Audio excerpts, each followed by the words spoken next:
ગુજરાતના લોકપ્રિય મુખ્યમંત્રી આદરણીય શ્રી ભૂપેન્દ્રભાઈ પટેલજી દ્વારા આજે સર્વપ્રથમ કેબિનેટમાં હાજર રહેલા સૌ મંત્રીશ્રીઓને અભિનંદન પાઠવ્યા છે।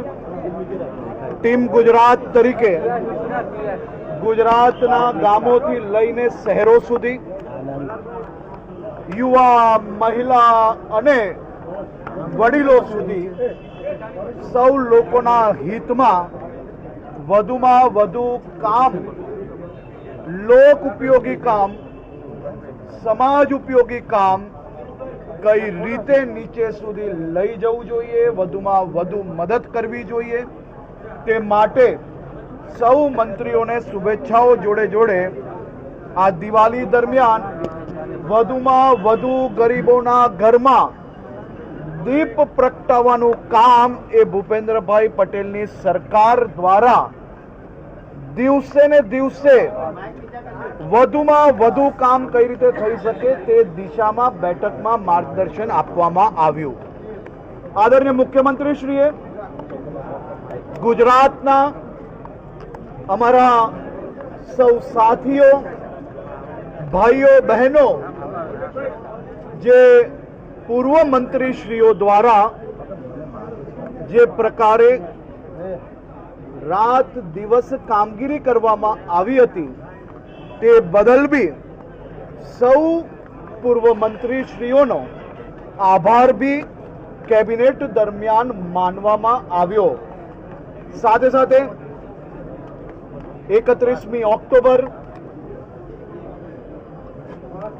સ્ટેચ્યુ ઓફ યુનિટી પર એકતા પરેડમાં આ વર્ષે એકતા પરેડ એ ઐતિહાસિક એકતા પરેડનું આયોજન કરવામાં આવ્યું છે અને આ એકતા પરેડમાં ઓનલાઈન રજીસ્ટ્રેશન બી ખૂબ મોટા પાયે આવ્યું છે। એ એકતા પરેડનું રિવ્યુ બી લેવામાં આવ્યું।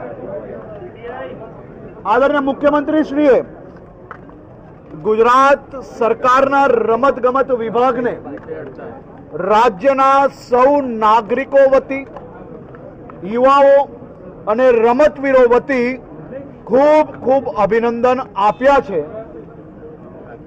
કોમનવેલ્થ 2030 એ અમદાવાદમાં આયોજન કરવા માટે સંપૂર્ણ તૈયારીઓ તરફ જ્યારે આપણે આગળ વધી રહ્યા છે ત્યારે કોમનવેલ્થ કમિટી દ્વારા આ 2030 અમદાવાદ કોમનવેલ્થ માટેની સંપૂર્ણ લીલી ઝંડી જે આપવામાં આવી છે તે બદલ બી એમને વિભાગનો અભિનંદન આપ્યું છે। ખાસ કરીને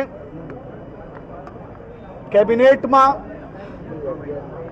સૌ મંત્રીઓ આદરણીય મુખ્યમંત્રીશ્રીના માર્ગદર્શન પ્રમાણે આવનારા દિવસોમાં આ દિશામાં કામગીરી આગળ વધારવા માટે તૈયાર છે। આભાર।